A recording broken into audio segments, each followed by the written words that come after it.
अस्सलाम वालेकुम जी। उम्मीद करती हूँ कि सब खैरियत से होंगे। आज की हमारी जो वीडियो है ना वो बहुत ही इंटरेस्टिंग होने वाली है, क्योंकि आज मैं आप लोगों के साथ अपने सिम्टम्स शेयर करूँगी और वो मिथ्स जो हमारी नानियों दादियों के ज़माने से चली आ रही हैं कि ये सिम्टम्स हों तो बेबी गर्ल होती है और ये वाले सिम्टम्स हों तो बेबी बॉय होते हैं। तो आज मैं अपना एक्सपीरियंस आप लोगों के साथ शेयर करूँगी। अल्हम्दुलिल्लाह 7वां महीना स्टार्ट हो गया है, तो मैं आपको बताऊँगी कि मेरे सिम्टम्स क्या हैं और वो सिम्टम्स सारे बेबी गर्ल से मैच करते हैं और या बेबी बॉय से मैच करते हैं, ताकि फिर एंड में 2-3 महीने बाद जो हमें रिज़ल्ट मिलेगा तो हमें पता चले कि ये मिथ्स वाकई काम करती हैं, 100% वर्किंग है या बस बातें ही बनी हुई हैं। ये साइंटिफिकली प्रूव नहीं है कि ये चीज़ें हों तो ही बेबी गर्ल ही होती है या बेबी बॉय ही होता है। ये जस्ट एक मेरे हिसाब से ये मिथ है और मैं इसको एज़ अ फ़न वीडियो बना रही हूँ। बाकी अल्लाह बेटा दे या बेटी दे, औलाद तो औलाद ही होती है। जो लोग महरूम हैं औलाद की नेमत से, अल्लाह ताला उन लोगों के भी जो गोद है वो जल्द से जल्द आबाद कर दे। आमीन सुम्मा आमीन। वीडियो शुरू करने से पहले मेरी आप लोगों से गुजारिश है कि अगर आपने मेरा चैनल सब्सक्राइब नहीं किया तो जल्दी से कर लें, ताकि आने वाली हर वीडियो आपको मिल सके। जी, तो सबसे पहला जो पॉइंट है वो है मॉर्निंग सिकनेस के बारे में। अगर कहा जाता है कि अगर सुबह मॉर्निंग सिकनेस आपको ज़्यादा हो, उल्टी मतली की शिकायत ज़्यादा हो तो बेबी गर्ल होती है, और अगर मॉर्निंग सिकनेस आपको कम हो तो बेबी बॉय होने के चांसेस ज़्यादा होते हैं, क्योंकि बेबी बॉय की दफ़ा आपका एससीजी हार्मोन जो लेवल है ना वो इतना ज़्यादा इंक्रीज़ नहीं होता, जिसकी वजह से आपको वॉमिट कम होती है। तो ये वाला पॉइंट अगर मैं देखा जाए तो मुझे 3 महीने कोई वॉमिटिंग नहीं हुई। जस्ट आप अगर मेरी पुरानी वीडियोस भी देखोगे फर्स्ट में और सेकंड मंथ की या थर्ड मंथ की, तो जस्ट मुझे रोटी खाने से इशू था। जब मैं रोटी खा लेती थी तब मुझे वॉमिट होती थी, अदरवाइज़ मुझे वैसे वॉमिट नहीं हुई। तो ये वाला मेरा पॉइंट जो है हो जाता है बेबी बॉय की तरफ। देखते हैं कितने पॉइंट बेबी गर्ल को जाएंगे और कितने पॉइंट बेबी बॉय को जाएंगे।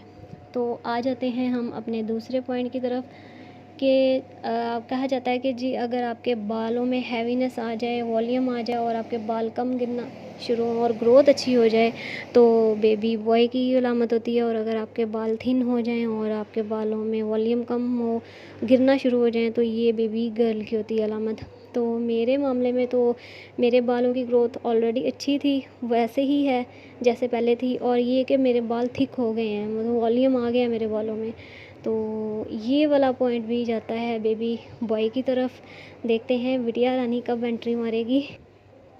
तो तीसरा पॉइंट है हमारा कि नाभि के नीचे एक लाइन स्ट्रेट सी आती है। अगर वो स्ट्रेट लाइन ऊपर तक, नाभि के ऊपर तक आए, नाभ से ऊपर तक आए सीधी चेस्ट तक, तो बेबी बॉय होता है, और अगर वो लाइन टेढ़ी हो तो बेबी गर्ल। तो सच बताऊँ तो मेरे तो ऐसी कोई लाइन बनी ही नहीं। 5th मंथ में मुझे थोड़ा सा फ़ील हुआ था कि नाभि के नीचे हल्की सी लाइन है, लेकिन वो शायद मैं ऑयलिंग करती हूँ इसकी वजह से वो लाइन अब वाज़ह तौर पर नज़र नहीं आती।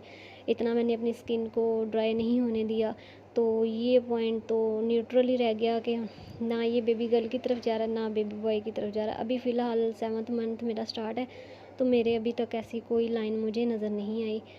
चलें जी, अब अगला पॉइंट देखते हैं कि कहा जाता है कि फूड क्रेविंग्स। अगर आपकी फूड क्रेविंग्स जो हैं वो मीठी हों, बहुत ज़्यादा मीठा खाने को आपका दिल करे, और ये मिठास अगर आपका दिल करा खाने को बार बार, कोई मिठाइयाँ शिठाइयाँ, तो बेबी गर्ल की अलामत होती है। और अगर आपका चटपटा खट्टा तीखा खाने को दिल करे तो ये होता है बेबी बॉय की। तो मेरा इस मामले में मुझे मीठा खाने का मुझे क्रेविंग बहुत ज़्यादा हो रही है, और मेरा दिल करता है कि मैं मिठाई खाऊं, हर वो मीठी चीज़, बेकरी की आइटम्स जो होती हैं वो खाऊं। तो आई डोंट नो, मेरा शुगर लेवल भी थोड़ा कम है, तो वो उस वजह से फ़ील होता है, या फिर ये वाकई बेबी गर्ल होने की सिम्टम्स है तो इस वजह से होता है, ये मैं नहीं कह सकती। तो ये वाला मेरा पॉइंट जो जाता है वो है बेबी गर्ल की तरफ। तो अगला 5वां जो हमारा पॉइंट है वो है जी बेली शेप। कहा जाता है कि अगर आपका बेली जो है वो राउंड शेप में हो और उभरा हुआ हो बहुत ज़्यादा, तो ये बेबी गर्ल की अलामत होती है। और अगर आपने लो कैरी किया हुआ है, आपका फ्रंट से, जैसे आप ये पिक्चर देख भी रहे हो, तो फ्रंट से थोड़ा, स्टमक से थोड़ा अंदर है और नीचे से बाहर निकला हुआ है, और पीछे से हैवी नहीं हो आप, सिर्फ आगे से तीखा निकला हुआ है थोड़ा सा, तो ये बेबी बॉय की अलामत होती है।